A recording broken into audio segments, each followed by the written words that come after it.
actually got 1 life and 2 potions. Again, I'll keep that.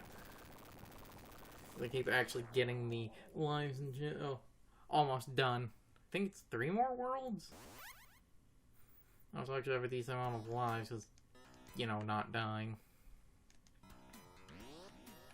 I will be fair and say, other than some obnoxious blindsiding moments, this game really isn't that hard. Like, as a game, it's still one of those infinite continues, and, shit, I feel like a game should just naturally kind of have, because in a game like this, the reason this, like, lack of...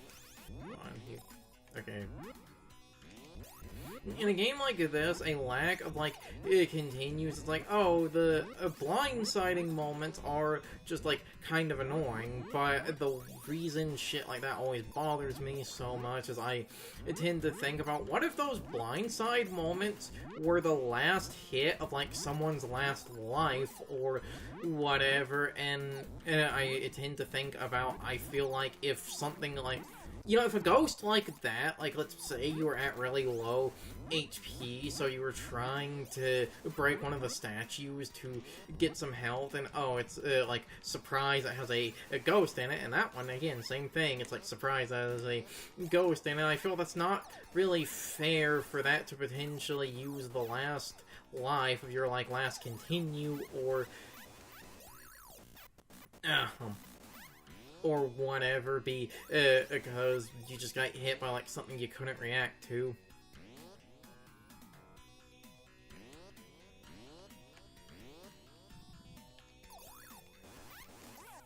Oh, damn it, they take 2 hits. And you can't hit them into the ground, but... Damn it. Damn it.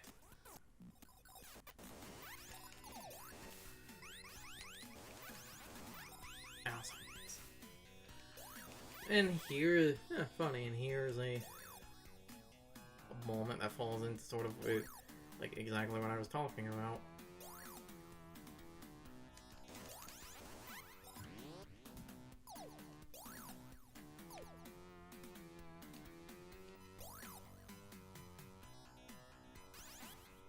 Bitch.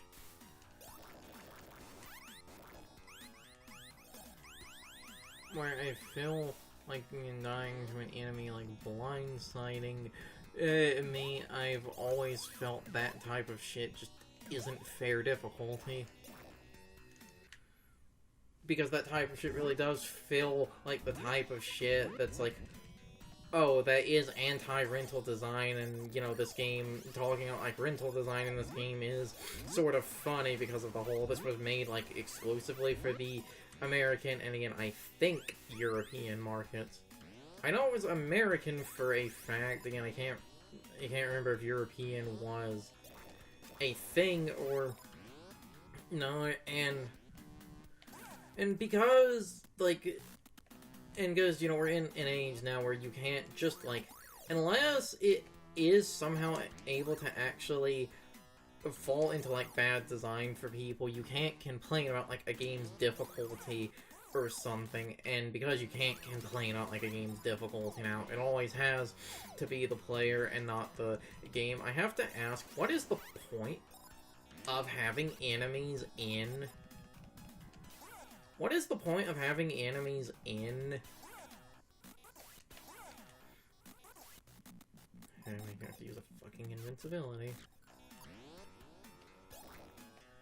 Like, what's the point of...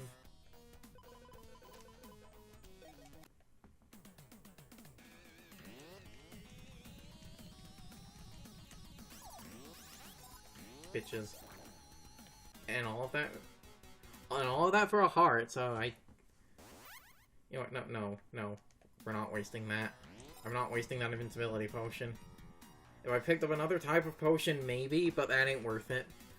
And that leads to, like, because we're in an era now where you can't complain about, like, a game's difficulty or something, where it's like, oh, it has to be, like, the player, it's like, with these with these statues, it's like, oh, we can't, and you know, just have the like statues always be like good. They sometimes have to be bad. Except there have been statues that don't have anything in them. Just if you want to punish the player for hitting like every statue, just have statues that don't have anything in them. Why? Oh, damn it. This is an opportunity to use this.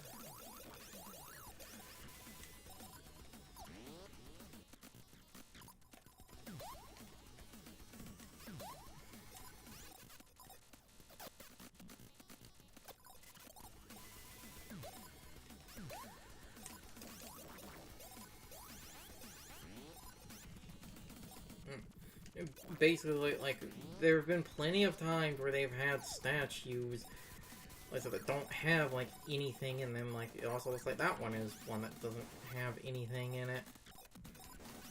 Yeah, that one didn't have anything in it, so I have to like sit there and, you know, ask, what's the point of having statues with enemies in them if you're just going to have moments? You're actually just going to have moments where it's like, whew, where there's nothing there. Anyway.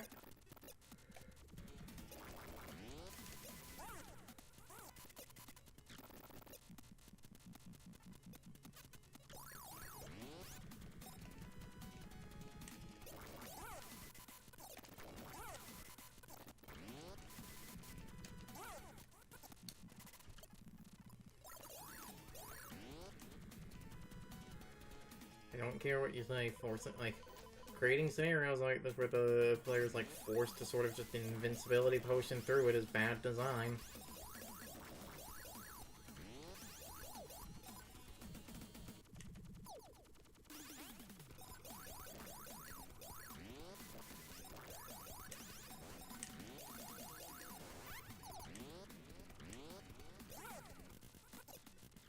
And then you end with a... Are all three of those?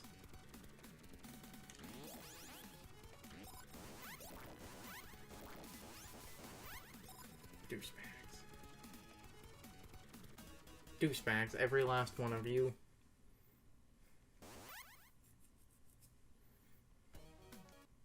Because, you know, I feel like you could just simply do that for the statues.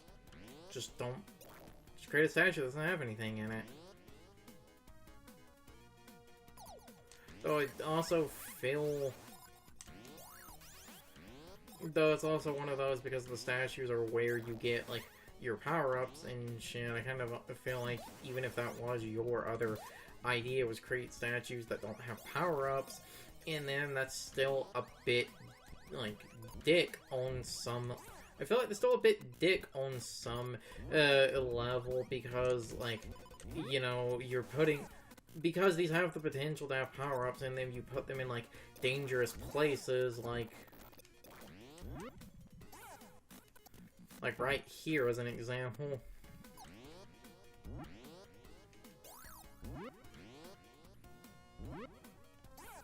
Oh, bullshit. Actually... Come on.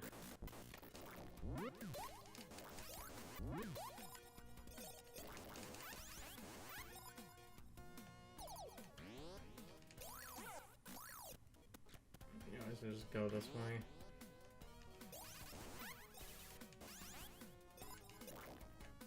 And again, nothing. But, and even if you are going to have them with nothing, I still feel like that's a tad dick, because that's where, like, the players' like power-ups are. So because that's where their power-ups are, that's what, like, the player would want to go for. And you can potentially punish the player for, you know, trying to, like, get power-ups, and it's like, well, what's the point? What's the point if you're just going to punish them for for getting power-ups or something, and I guess at that point someone would say a thing about, like, relying too much on power-ups or whatever, but if you don't want people over, like, relying on them, don't put them in the game.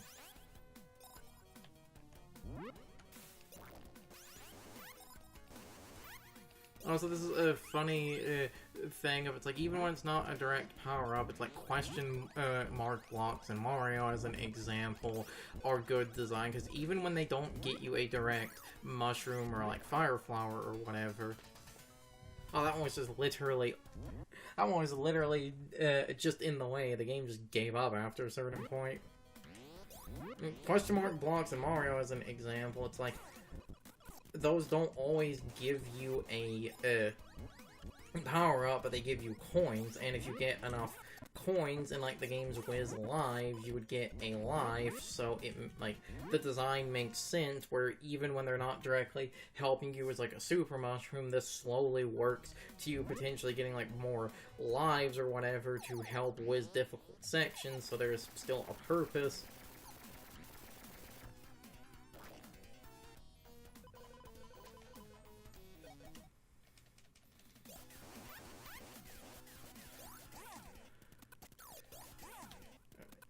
Damn it.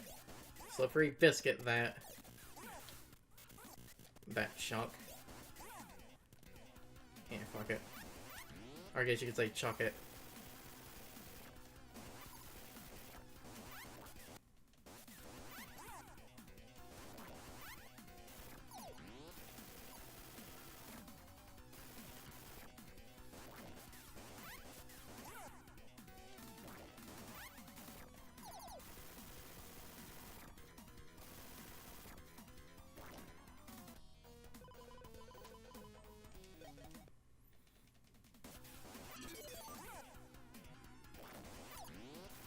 So I get the boss to the next phase.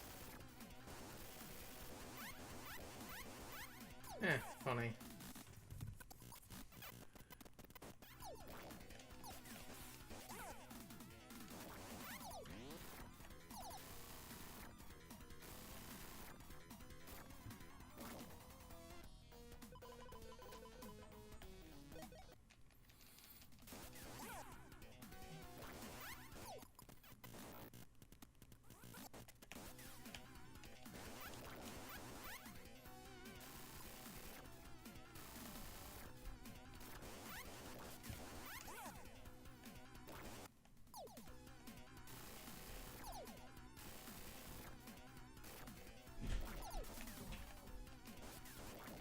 Actually, I'm going, because I realized I can dock, actually going to restart.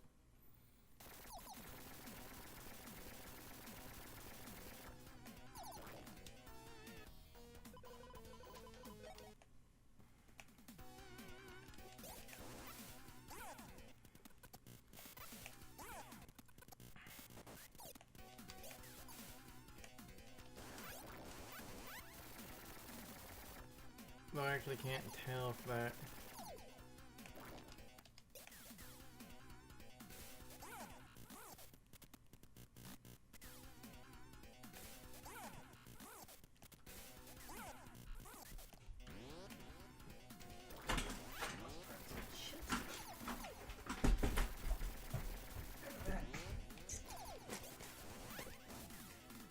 Went and grabbed tiny bags of chips. Since Carson's playing, I can do that joke I've often done. It's like I can just eat some chips, use the bathroom, and then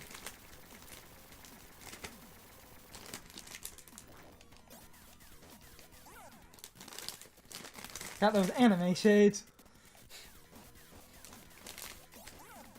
Remember, it was originally a like, game based off an anime, which leads to, if I remember correctly, some of the bosses in this literally are the same as a Magical Hat. They just made them look slightly more monstrous.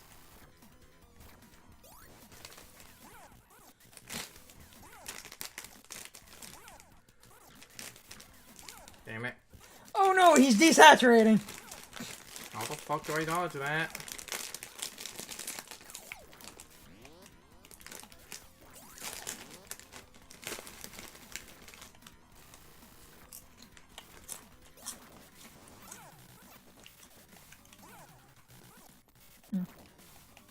Eat some fat American potato chips on my fat American ass.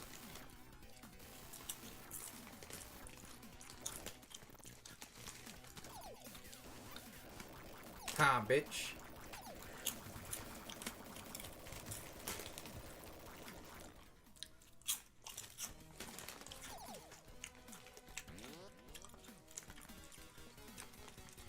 That stage just flat out actually gives you the item.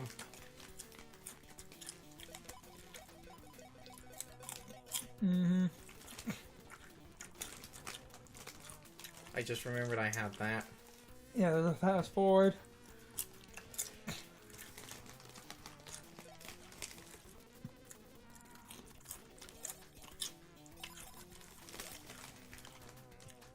Got the 2 lives and the potion, so...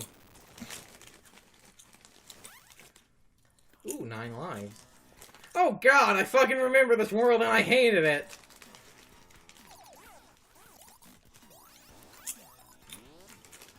I remember the stage being ass, and this is like the stage where the fucking blindsiding is at its goddamn worst. Because ice physics were never a good idea. Who thought... Like, Who they were. Can't having you beating the game on a weekend riddle now. No one likes ice physics. It's not like... It's not even the type of thing people would actually defend. That rental market. Yes. Yes, that rental market. Though, outside of the kind of obnoxious, like, enemy placement at points, this game, I think it's not actually, like, that hard or really that Kaizo. It's just more frustrating at points.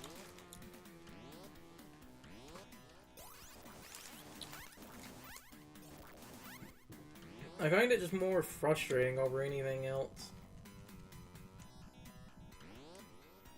Especially because, again, it's fucking fetish versus blind. Inciting the player with bullshit they can't react to.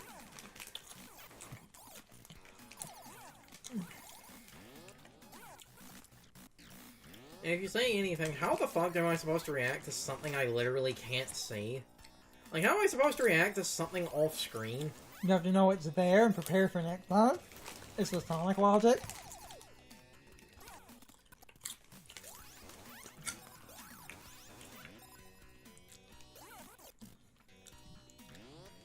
It's that logic people use to defend god-awful Sonic game design, but on a repeat playthrough...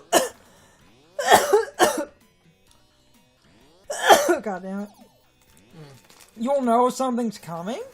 Now, to be fair with, like, this game a little bit, it does, at least a tiny bit, have a thing where you can sometimes, due to the very vertical nature of the levels, see, like, what's coming. But while it does have that a bit, and another thing you'll notice sometimes when, like, his sprite starts spazzing out, the reason it starts spazzing out is because Chuck actually does sort of have a form of coyote time, where if you run off, like, the edge of a platform. Now, the dumb thing is I believe the game is selective with it, but basically he will actually start doing the kind of like Looney Tunes walking in the air thing to give you some amount of time to actually react to sliding off a platform, so they at least do try to compensate for it, but while they do try, it's still kind of frustrating because of how selective the game is. But then you also just have moments fucking like that. How was I supposed to know there was a lava pit down there? It kills you until it doesn't. That's stupid. It's that Sonic game design. Yeah, I know. Which is funny, because this wasn't even developed by Sega. Sure it was. I want to say this was developed by Victor Kai, but I can't actually remember. It is on the Genesis, it's developed by Sega. If it's on the Super Nintendo, it's developed by Nintendo. That's how video games work. Screw third parties. If this was made by Victor Kai, which again I can't remember if it was, they also made a troubleshooter, and that game has an amazing soundtrack, so I don't know what the fuck you were doing with this. Unless I am getting, again, companies mixed up.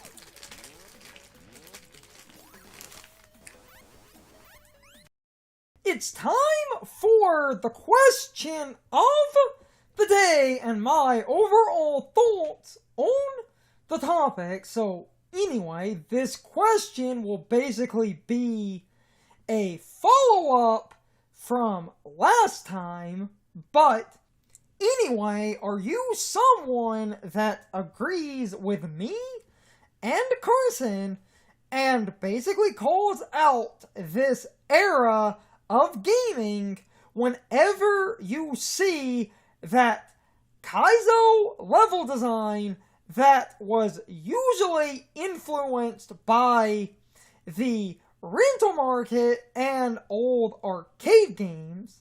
The reason I can't really enjoy a lot of games from this era is because I feel like the games have cheap arcade difficulty, especially in America, where our games were made harder so that you could not beat the game on a single rental super easily, and in turn, you would need to constantly rent the game or just give up and buy the game, because if you rented the game that many times, you might as well just buy the game. So in America, a lot of our games from this era are made way harder, and as an adult, looking back on a lot of games from this era, I feel like I need to call them out when they have cheap, archaic level design and Kaizo traps. But anyway, you can leave your thoughts, opinions, and answers in the comments, or you can leave them on social media. All of my social media links, as well as my Discord links, are in the video description. Now, as always, I need to be a shill for a minute.